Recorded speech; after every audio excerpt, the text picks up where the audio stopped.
Simple lang nga selebrasyon didto sa ilang plaza. Ang gipahigayon sa mga opisyales sa lungsod sa Mualboal sa paghinumdom sa ilang ika-169 nga kasumaran sa pagkalungsod. Og didto sila nagselebrar sa Heritage Park sa Mualboal. Ang maong plaza diin adunay dakong tipik sa sugilanon sa mga taga Mualboal og ni Gobernador Garcia.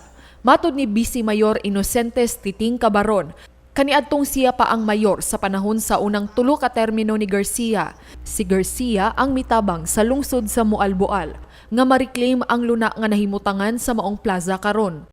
Karong kasaulugan sa maong lungsod sa ika-169 nga kasumara niini, laing tabang ang gitunol ni Garcia sa mga opisyales sa lungsod.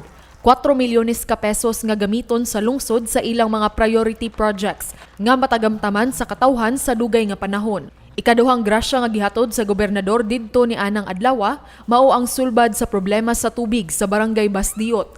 Diin nahitabo na gayud ang level 3 waterworks system ug niabot na sa matag panimalay ang aga sa tubig didto. Ang sa ako nag-ingon di pa ni Mao, napay umabot nga dakong proyekto higo nga mao gyud ni nakasulpad sa problema sa tubig sa Malbuan.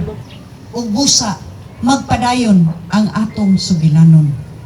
Magpadayon ang atong panagtinagbangay, ang atong panagbatiay. Kay aron kung asa ang gitinguha nga maabtan niining maong lungsod sa Mualboal, kuyog si Gwen Garcia. Tabangan sa provincial government, kining municipality of Mualboal, aron ang mga tinguha, ilabi na gayod, nga maabot gayod ang tubig sa siyam ka barangay, buhaton gayod kana na usa ka realidad. Paula Mendoza, Balita sa Sugbo.